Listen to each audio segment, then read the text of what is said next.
Dear viewers, 2019 সালে শ্রম code বিল পাশ হয়ে গেছিল এবং তারপরে পরে কৃষি বিল পাশ হয়েছিল। এবং কৃষি বিল যে পাশ হয়েছিল, কৃষি বিলের মধ্যে যা ছিল তাতে কৃষকদের সম্পূর্ণভাবে স্বার্থ রক্ষিত না হওয়াতে দীর্ঘ আন্দোলনের মধ্যে দিয়ে সরকারকে কৃষি বিল প্রত্যাহার করতে বাধ্য করেছিল কেন্দ্রীয় সরকারকে। কিন্তু শ্রম কোড বিল এর ক্ষেত্রে দেখা যাচ্ছে যে ব্যাপক আন্দোলন হলে নিশ্চয়ই শ্রম কোড বিলও বাতিল করতে সমর্থ হতো, এবং এটা উভয় শ্রম কোড বিল রাজ্যসভা এবং লোকসভা দুই জায়গাতেই পাশ হয়েছিল। এবং দেখা গেছে যে এর বিরুদ্ধে মোট 8টি সংশোধনী এনেছিল বিরোধিতা করে, কিন্তু বামপন্থীরাই 6টা ভোট দিয়েছিল এবং অন্যান্যরা দিয়েছিল 2টি, আর কেউ এর বিরোধিতা করেনি। তা কাজেই যে কথা বলতে চাই যে প্রায় সব রাজ্যেই এটি গ্রহণ করেছে। 3টি রাজ্য বিরোধিতা করেছে, পশ্চিমবঙ্গ সহ। শ্রমিক শ্রেণীরা ব্রিটিশ আমল থেকে, শিল্প সংস্থা তৈরি হওয়ার পর থেকে এবং স্বাধীনতার পর পর্যন্ত তারা অনেক শ্রম আইনের মাধ্যমে তাদের জন্য মঙ্গলকর আইন তৈরি করেছিল। এবং এরকম 29টি আইন দেখা যাচ্ছে, 29টি শ্রম আইন। তার মধ্যে যেসব পড়ে তাদের ছাঁটাইয়ের বিরোধিতা করতে পারবে, ন্যূনতম বেতন তারা দাবি করতে পারবে, লক আউটের বিরুদ্ধে তারা লড়তে পারবে, সমকাজে সমবেতনের জন্য দর কষাকষি করার অধিকার ছিল, এবং সমকাজে সমবেতন আইন এবং লাভজনক সংস্থাকে বোনাস দিতে হবে। এবং এই শ্রম কোড বিল গৃহীত হলে কিন্তু এই 29টি যে শ্রমিক স্বার্থ সৃষ্ট আইন আছে তা কিন্তু আর থাকবে না। আরেকটি বিষয় দেখা যাক যে ভারতে 70% শিল্পে 74% শ্রমিক আছে।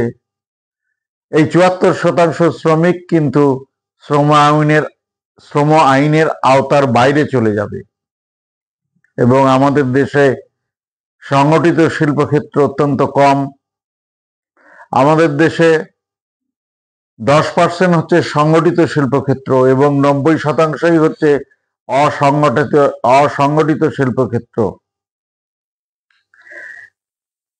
এবং কোন শিল্প সংস্থাতে 100 শ্রমিক যেখানে ছিল যে সেখানে ইচ্ছে মতো ছাঁটাই করা যাবে না, সরকারের অনুমোদন লাগবে, সেখানে এখন 300 পর্যন্ত শ্রমিককে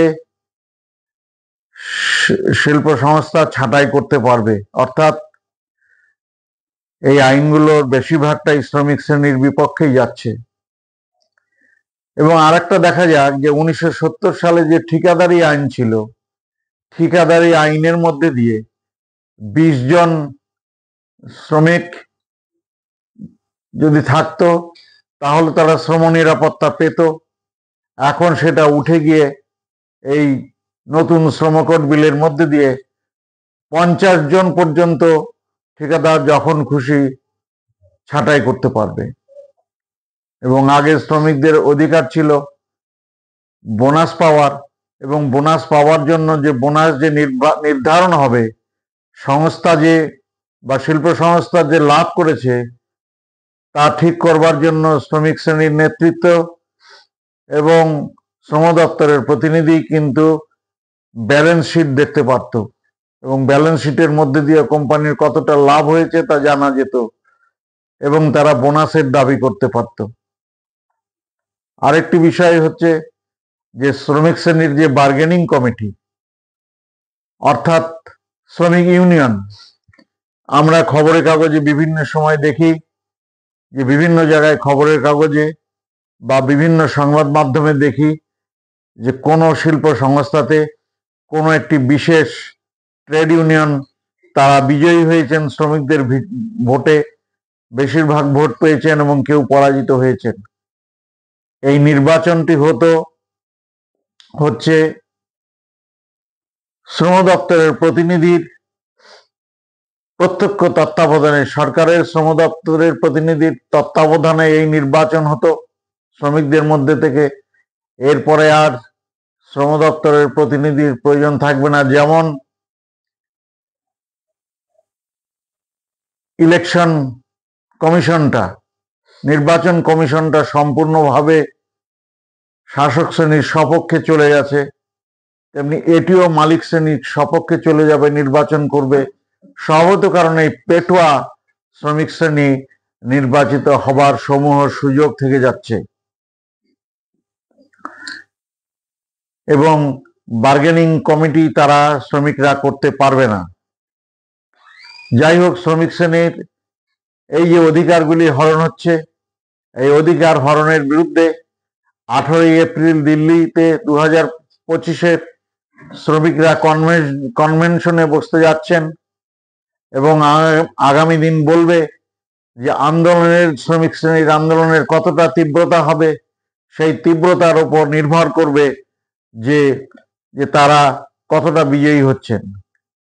কারণ আমরা দেখেছি দিল্লির উপকণ্ঠে 2020 সাল থেকে এবং পরবর্তী বছরে যে কৃষক আন্দোলন হয়েছিল কৃষি বিল বাতিল করার জন্য এবং কৃষিতে ফসলের সহায়ক ন্যায্য মূল্য পাওয়ার জন্য যে লড়াই ছিল, সেইখানে আমরা দেখেছি যে মোদী সরকারকে তারা কিন্তু তাদের আন্দোলনের মধ্যে দিয়ে অনেক নিপীড়ন থাকা সত্ত্বেও, অনেকে আন্দোলন করতে গিয়ে মরে যাওয়া সত্ত্বেও, শহীদ হওয়া সত্ত্বেও তারা কিন্তু সেই কৃষক আন্দোলনে কিন্তু বিজয়ী হয়েছিলেন এবং কেন্দ্রের বিজেপি সরকার কিন্তু এই কৃষি বিল বাতিল করতে বাধ্য হয়েছিলেন।